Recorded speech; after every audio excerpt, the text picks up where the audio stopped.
നമസ്കാരം. തൃശ്ശൂരിൽ പുലിക്കളി നടന്നുകൊണ്ടിരിക്കുകയാണ്. ഈ സമയത്ത് ഏറ്റവും പ്രധാനമായിട്ട് തൃശ്ശൂരിൽ എംപിയും കേന്ദ്രമന്ത്രിയുമായിട്ടുള്ള സുരേഷ് ഗോപി കഴിഞ്ഞ ദിവസം ഏകദേശം 3 ലക്ഷം രൂപ വീതം ഒരു പുലിക്കളി സംഘത്തിന് പ്രഖ്യാപിക്കുന്ന ഒരു അവസ്ഥ ഉണ്ടായിരുന്നു. അത് പ്രധാനമായിട്ട് ചരിത്രത്തിൽ ആദ്യമായിട്ട് ഇവിടെ നിന്ന് വിജയിച്ചു പോയിട്ടുള്ള എംപിമാർക്ക് ഇത്രയും കാലം ചെയ്യാൻ സാധിക്കാത്തൊരു വിഷയം തന്നെയാണ്. അത് സുരേഷ് ഗോപിയിലൂടെ ഇപ്പോൾ മുന്നോട്ട് വന്നിരിക്കുകയാണ്. ഏറ്റവും പ്രധാനമായിട്ട് ഇപ്പോൾ BJPയുടെ സിറ്റി ജില്ലാധ്യക്ഷനായിട്ടുള്ള ജസ്റ്റിൻ ജേക്കബ് നമ്മോടൊപ്പം ചേരുകയാണ്. ചേട്ടാ നമസ്കാരം. ചേട്ടാ, ഇപ്പോൾ സുരേഷ് ഗോപി ഇവിടെ നിന്ന് വിജയിച്ചു പോയിട്ട് നിരവധി കാര്യങ്ങൾ ചെയ്യുന്നതിന്റെ ഭാഗമായിട്ട് ഇപ്പോൾ തൃശ്ശൂരിലെ പുള്ളിത്തിന് ഒരു വലിയൊരു സഹായം പുള്ളിയുടെ ഭാഗത്തുനിന്ന് ഉണ്ടായിരിക്കുകയാണ്. എത്രത്തോളം വലിയ രീതിയിലൊരു മുന്നേറ്റമാണ് തൃശ്ശൂരിനെ സംബന്ധിച്ച്? കഴിഞ്ഞ ലോക്സഭാ തെരഞ്ഞെടുപ്പ് സമയത്ത് ശ്രീ സുരേഷ് ഗോപി MP തൃശ്ശൂരിലെ പുലിക്കളി സംഘത്തിന് നൽകിയ വാഗ്ദാനം പാലിക്കപ്പെട്ടിരിക്കുകയാണ്.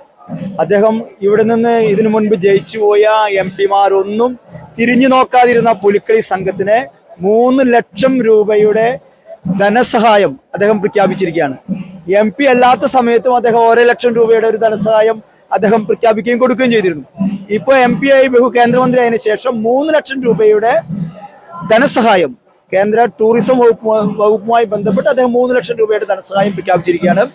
കേരളത്തിന്റെ സാംസ്കാരിക കല എന്ന നിലയ്ക്കും തൃശ്ശൂരിന്റെ ഒരു സാംസ്കാരിക നഗരമായിട്ടുള്ള തൃശ്ശൂരിലെ പുലിക്കളിക്ക് വേണ്ട പ്രോത്സാഹനം നൽകുന്നതിന്റെ ഭാഗമായി ഈ കലാരൂപത്തിന് വേണ്ട എല്ലാവിധ സഹായവും പ്രിയപ്പെട്ട സുരേഷ് ഗോപി MP വാഗ്ദാനം ചെയ്തിരിക്കുകയാണ്. തുടർന്നും ഇനിയും വലിയ സഹായങ്ങൾ തൃശ്ശൂരിലേക്ക് പ്രത്യേകിച്ച് പുലിക്കളി സംഘത്തിന് കാത്തിരിക്കുന്നുണ്ട്. അതെല്ലാം ലഭിക്കും. വലിയ രീതിയിൽ പുലിക്കളിയെ തൃശ്ശൂരിൽ ശക്തമാക്കിയെടുക്കാൻ തന്നെയാണ് ശ്രീ സുരേഷ് ഗോപി MPയുടെ തീരുമാനം. കഴിഞ്ഞ കുറച്ച് വർഷങ്ങളായിട്ട് തൃശ്ശൂരിലെ പുലിക്കളി സംഘം വലിയൊരു സാമ്പത്തിക പ്രതിസന്ധിയിലായിരുന്നു. അവരത് പലപ്പോഴായിട്ട് മാധ്യമങ്ങളുടെ മുന്നിൽ പറഞ്ഞിട്ടുണ്ട്. പക്ഷെ സംസ്ഥാന സർക്കാരിന്റെ ഭാഗത്ത് നിന്ന് ഇങ്ങനെയുള്ള വിഷയങ്ങൾ ഒരു പിന്തുണ ലഭിക്കുന്നില്ല എന്നുള്ളൊരു യാഥാർത്ഥ്യം.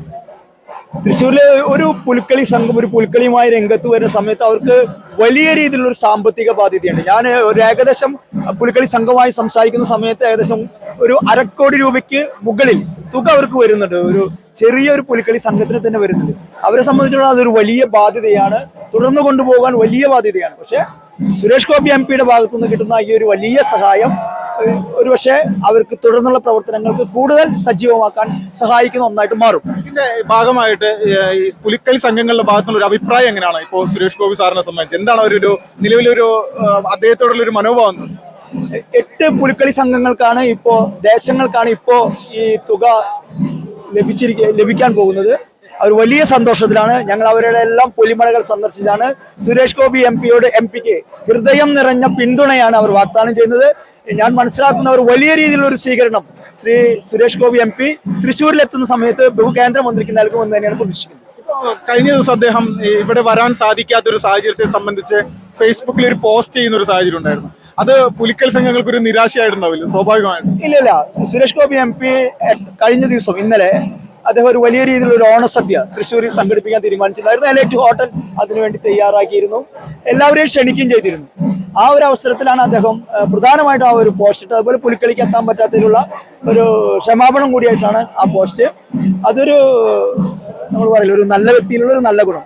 അത്രേ ഉള്ളൂ.